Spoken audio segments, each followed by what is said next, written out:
guys, today I have a makeup tutorial for you for this look that I have on today. This is a gold look that I used the Violet Voss and Laura Lee eyeshadow palette for. If you haven't seen this palette yet, it is one of the most gorgeous things I've ever laid my eyes on. I'm doing a gold look first because the Canadian beauty blogger theme of the month is gold, and better late than never. I thought I'd put up a gold look. I do plan on doing more tutorials using this palette because there's so many gorgeous colors aside from the gold shades that I'm actually even more drawn to. But I should have those up probably within the next month. So if you'd like to find out how I got this look, keep watching. So I'm going to start off by prepping my skin with the Nivea Post Shave Balm in the Sensitive formula. This is currently my favorite way to prime my skin. It may not keep my oil at bay, but it certainly makes my makeup stick to my face like glue. So I'm just going to rub this in using my fingers, and I'm just going to keep working that in until the surface becomes nice and tacky. The reason this product works so well as a primer and basically makeup glue is because of the glycerin in it. So as you can see, I am checking my face and it looks like it's all set. So then I'm going to go in with my favorite foundation, which is the L'Oreal Infallible Pro Matte in the shade Classic Ivory. So I'm going to take this and I'm just going to put it all over my face, making sure I have a little bit in each area, and then I'm going to blend that in with a Real Techniques Miracle Blending Sponge. Using the sponge, I'm just going to bounce this all over my face, making sure I blend that foundation into every area. This kind of blending sponge is kind of new to me. I've been trying this one out over the past month or so. I'm not sure if I like it more than the Quo one, and actually the Quo one's way less expensive, but I do like how it has the flat side on it, as well as the nice pointed tip. The flat side is good for blending in foundation, and the tip is really great for blending in your concealer and getting right under the eye. When you're blending your foundation, you always want to make sure you blend into your neck and also into your hairline as well. So next I'm going to use concealer, and this is the Urban Decay Naked Skin Concealer in the shade Fair Neutral, and this is my favorite concealer ever. I am getting low on it in this video, so I'm basically just scraping the bottom of the barrel. I did order a new one, so I feel as though concealer crisis has been averted. So for this, I'm also using that same Real Techniques Miracle Blending Sponge to blend that out, and as I mentioned before, the pointy tip of this is really great for blending concealer and getting right under the eye. When I blend in my concealer, I try to go in a back and forth motion, which supposedly helps it not go into your wrinkles or fine lines. To set my concealer and my foundation, I am using the Maybelline Fit Me Matte and Poreless Translucent Powder, and I'm just using this on a Sonia Kashuk brush. I still haven't replaced this thing, still don't like it. It sheds, big time. And once I'm done that, I am going to prime my eyelids using the Urban Decay Primer Potion in the original formula, which is basically like glue for your eye makeup. I just put a tiny amount on each lid, and then I go in and rub that in with my fingers. People seem to have varying opinions on which eyeshadow primer is their favorite. This one is the one that works best for me. I have tried a few other ones, but nothing makes my eye makeup last like this one does.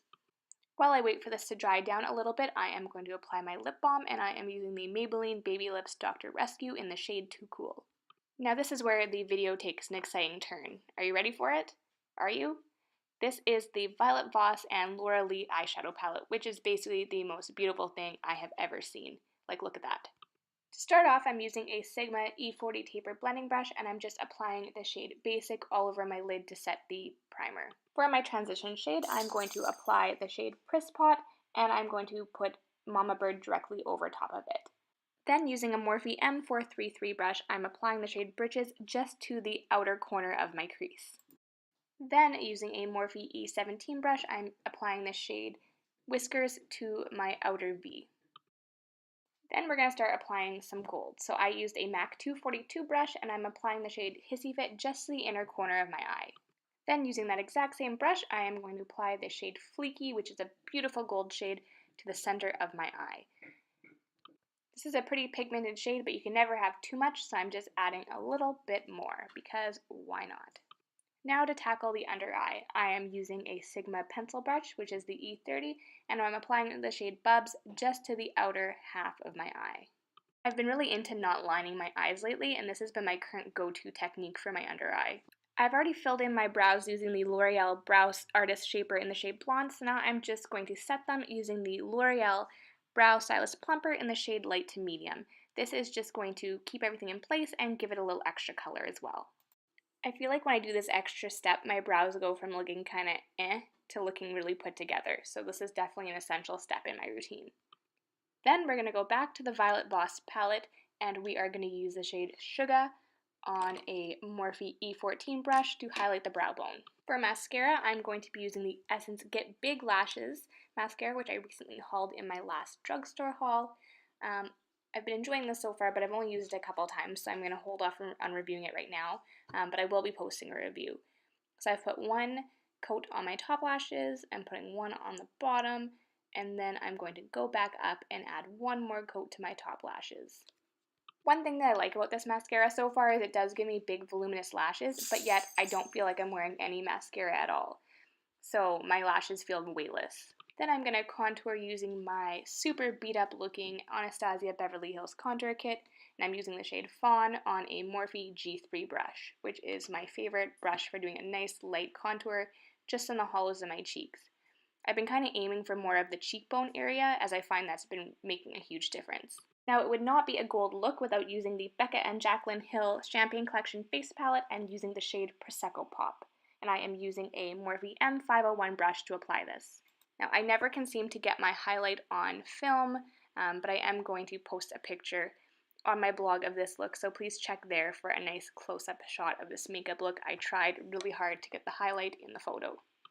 And as you can see, I am getting carried away and just slathering that highlight on my face. For blush, I'm going to go back in that palette and use the shade Rosé Spritz, which is a nice luminous blush, and I'm using a Morphe E4 brush, which I find is one of the best blush brushes to use for these Becca blushes, and using a nice stamping and sweeping motion really helps blend that in nicely. Now with these blushes, you only want to use a teeny tiny little bit because you can always build up because it's really easy to go overboard with these blushes. Then I just blended everything out with a big fluffy brush. I'd actually forgotten to bring a lipstick down specific for this look, but luckily I had this one with me since I had just filmed a favorites video for June at the same time. This is the Urban Decay Revolution lipstick in the shade Native, which is a beautiful pinky nude color, which ended up working out for this look. And as always, I'm going directly onto my lips without a liner. So this is the completed look. Do be sure to check out the rest of the Canadian beauty bloggers' take on the gold theme for June. Please subscribe if you haven't already, and I'll see you next time. Bye!